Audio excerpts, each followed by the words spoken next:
तो उसकी जिंदगी से सबसे पहले अल्लाह जो चीज को निकालता है वो फ्यूचर का खौफ और पास्ट का गम।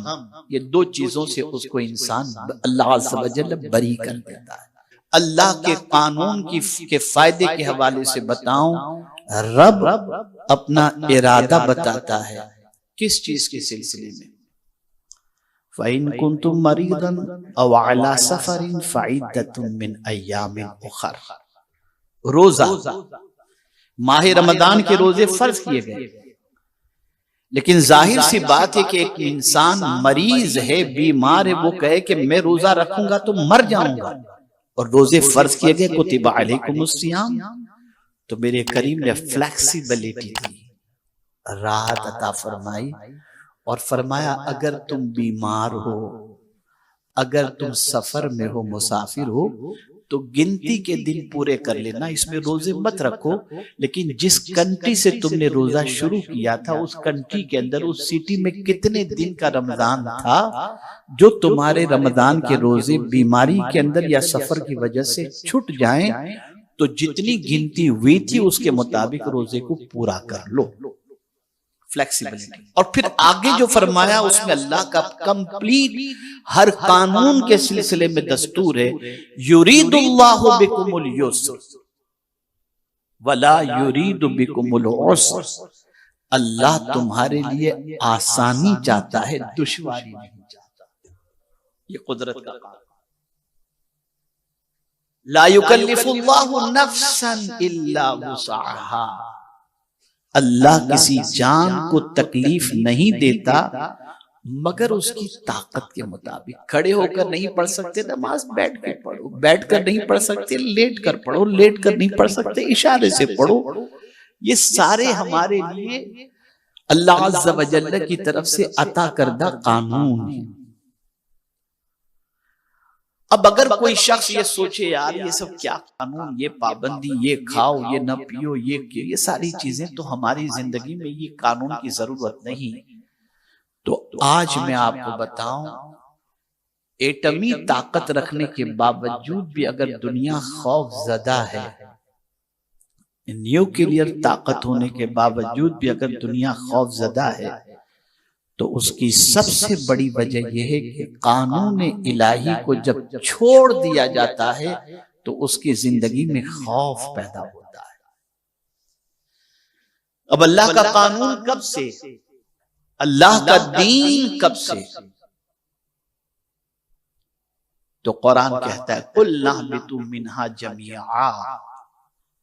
जब हजरत आदम अलैहिस्सलातु वस्सलाम और हजरत हव्वा रदियल्लाहु ताला अन्हा को अल्लाह ने उनकी जुर्रियत के साथ, उनकी पुश्त में जो जुर्रियत थी उसके साथ जब जमीन पर आने का हुक्म दिया, सोच लीजिए, गौर कर लीजिए, पहला इंसान हजरत आदम, पहले इंसान, उनकी पसली से हजरत हव्वा तैयार पैदा की गई, और जब उनको दुनिया में जैसे ही भेजा तो एक चीज बता दी, फ़इम्मा यातियन्नकुम मिन्नी हुदन फमन तबिअ हुदाया फला खौफुन अलैहिम वला हुम यहज़नून।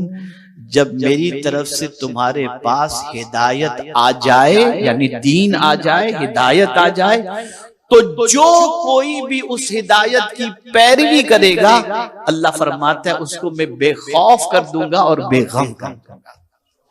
यह है दीन।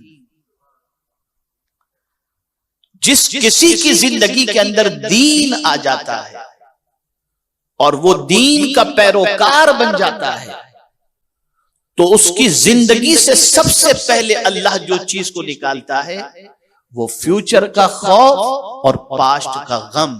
ये दो चीजों से उसको इंसान अल्लाह अज़्ज़ व जल्ल बरी कर देता है। आज अगर दुनिया खौफजदा है तो जाती कानून को फॉलो करने की बजाय कुदरत के कानून को फॉलो करने से आदमी कभी खौफजदा होता ही नहीं है, बल्कि कुदरत के कानून को फॉलो करने वाला इंसान जहां कहीं भी हो उसके दिल के अंदर अल्लाह इत्मीनान दाखिल फरमा दिया करता है।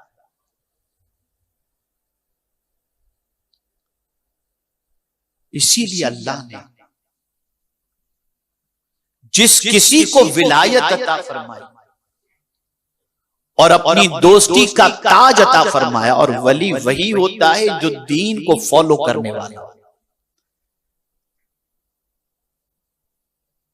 तो क्या चीज उनकी जिंदगी से निकाल दी? तो फरमाया अला इन्न औलिया अल्लाह ला खौफुन अलैहिम वला हुम यहज़नून। आगाह हो जाओ, अल्लाह के वलियों को न कोई खौफ होता है न कोई गम होता है, इसलिए कि वो पूरी जिंदगी जो गुजारते हैं अपनी तबीयत के मुताबिक नहीं, नबी की शरीयत के मुताबिक गुजारते हैं। तो अल्लाह उनकी जिंदगी से खौफ को निकाल देता है, उनकी जिंदगी से गम को निकाल देता है।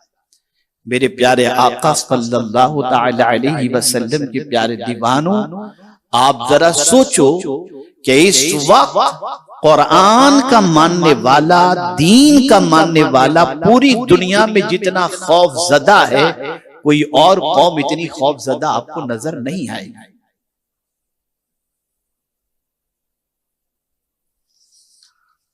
उसका रीजन क्या है? दीन के फॉलोअर नहीं। और हमने अपनी जिंदगी में दीन को वो प्रायोरिटी नहीं दी जो दीन को प्रायोरिटी देनी चाहिए। बल्कि बड़ी मादरत के साथ अर्ज करूंगा, अब तो खुले आम दीन की धज्जियां उड़ाना ये आज इस दीन के मानने वालों का किरदार बन चुका है। अब सवाल ये पैदा होता है, सोसाइटी के अंदर बहुत सारे लोग हैं, आलिम भी हैं, मुफ्ती भी हैं, गरीब भी हैं, फकीर भी हैं, पॉलिटिशियन भी हैं, बिजनेसमैन भी हैं, सब तरह के लोग दुनिया में मौजूद हैं।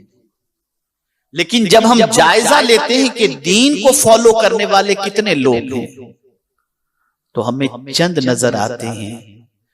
और मैक्सिमम तादाद उन लोगों की नजर आती है जो दीन को फॉलो नहीं करते।